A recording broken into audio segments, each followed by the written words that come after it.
Hello viewers, welcome to Vicky movie view. இந்த வீடியோவில் நாம் பார்க்க போகிற படம் ஹாலிவுட் படமான வெதரிங் ஹைட்ஸ். இந்த படம் வந்து 1847 வெளிவந்த வெதரிங் ஹைட்ஸ் அப்படிங்கிற ஒரு பேர்லேயே வெளிவந்த நாவல். இந்த நாவலை அடாப்ட் பண்ணி தான் இந்த படம் வந்து இப்போ வந்திருக்கு. இந்த நாவலை அடாப்ட் பண்ணி பல படங்கள் வந்து ஹாலிவுட்டில் வந்திருக்கு. பட் 2026 எமரால்டு ஃபனல் அப்படிங்கிற ஒரு லேடி டைரக்டர் வந்து இயக்கியிருக்காங்க. இந்த படத்தில் முக்கியமான ஆக்டர்ஸ் யாருன்னா மார்கட் ராபி வந்து நடிச்சிருக்கிறாங்க, ஜேக்கப் எலோர்டி நடிச்சிருக்கிறாரு. இந்த படம் முழுக்க முழுக்க ஒரு ரொமான்டிக் சப்ஜெக்ட் தான். இந்த படம் வந்து பார்த்தீங்கன்னா பல நூற்றாண்டுகளுக்கு முன்னாடி ஹீரோ ஹீரோயின் அவங்க வந்து எந்த அளவுக்கு வந்து எந்த காதல் கொள்றாங்க, அவங்களோட கதை என்ன அப்படிங்கிறது தான் இந்த நாவலு. அதில் வந்து ஒரு சின்ன ஒரு பார்ட்டாக தான் இந்த படம் வந்து வந்திருக்கு.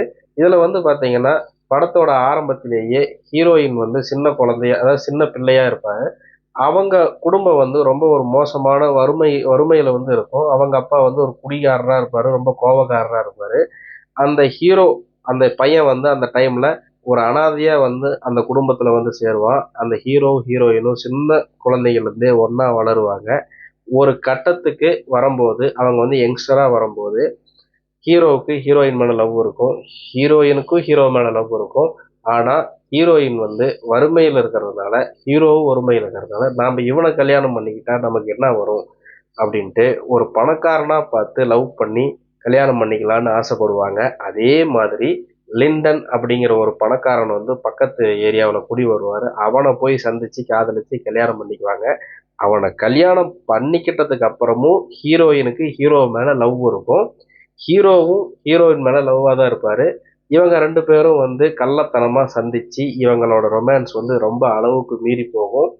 இப்படி வந்து கடைசியா வந்து இவங்க வந்து ஒன்று சேர்ந்தாங்களா இல்லையா அப்படிங்கிறது தான் இந்த படத்தோட கதையை. இந்த படத்துல வந்து பாத்தீங்கன்னா பாசிட்டிவ் பாயிண்ட்ஸ் என்ன அப்படின்னு பாத்தீங்கன்னா, மார்கட் ராபியோட ஆக்டிங் வந்து ரொம்பவுமே நல்லா இருந்துச்சு. ஜேக்கப் எலோர்டி அப்படிங்கிற ஒரு ஆக்டரோட ஆக்டிங்கும் ரொம்ப நல்லா இருந்துச்சு. இதுல வந்து அந்த சினிமோட்டோகிராஃபி, அந்த காலத்தோட விஷுவல் எஃபெக்டை வந்து அப்படியே கண்ணு முன்னாடி கொண்டு வந்திருப்பாங்க.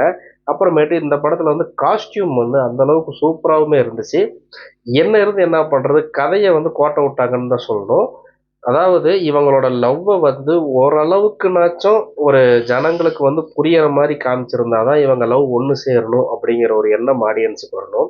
இவங்க வந்து ரொமான்ஸுக்கும் அந்த செக்ஸுக்கும் கொடுத்த ஒரு முக்கியத்துவம், இவங்களோட லவ் டெப்த் சீன்கள் வந்து எதுவுமே இல்லாம ரொம்ப வந்து ஒரு பிளைனா போயிட்டு இருந்தனால இது வந்து ஒரு எராட்டிக் படமா, அதாவது ரொம்ப வந்து ஒரு செக்ஸியா, ரொம்ப வந்து அதாவது ஒரு ஃபீல் குட்டே இல்லை. இவங்க வந்து லவ்வை வந்து அந்த அளவுக்கு ஒரு டெப்தா வந்து காட்டப்படலன்னு தான் சொல்லணும். அதாவது இந்த படத்துல வந்து ஆக்டர்ஸ் அப்புறமேட்டு பார்த்தீங்கன்னா அந்த காஸ்டியூம் டிசைன் எல்லாமே வந்து ஓகே. பட் இவங்களோட அந்த கதை, இவங்களோட காதலை வந்து இன்னும் கொஞ்சம் ஆழமா காமிச்சு, அதாவது இவங்களோட காதல் ஜெயிக்கணும் அப்படிங்கிற ஒரு எண்ணத்தை வந்து கொண்டு வராதனால இது வந்து ஒரு சுமாரான படமா தான் போச்சு. மற்றபடி இந்த படம் வந்து ஒரு ஒன் டைம் வாட்சபிள் தான். இது வந்து ஒரு எரோட்டிக் படம். இது வந்து 18+. தயவு செய்து குழந்தைகள் வந்து இதை பார்க்கறது நல்லதில்லை. கடைசியா வந்து இந்த, அதாவது இந்த கிளைமேக்ஸ்ல வந்து ஒரு சில விஷயங்கள் வந்து காட்டுறது ரொம்பவுமே நல்லா இருந்துச்சு. ஒரு சில சீன்கள் வந்து சொல்லிக்கிற அளவுக்கு தான் இருந்துச்சே தவிர, மற்றபடி இந்த படம் வந்து ஒரு ஓகே ரகமான படமா போயிருச்சு. இதை வந்து ஒன் டைம் நீங்க வந்து பார்க்கறதுல வந்து தப்பே கிடையாது. என்னோட வீடியோ பிடிச்சா சப்ஸ்கிரைப் பண்ணுங்க. இதே மாதிரி அடுத்த வீடியோவில் சந்திக்கிறேன். நன்றி, வணக்கம்.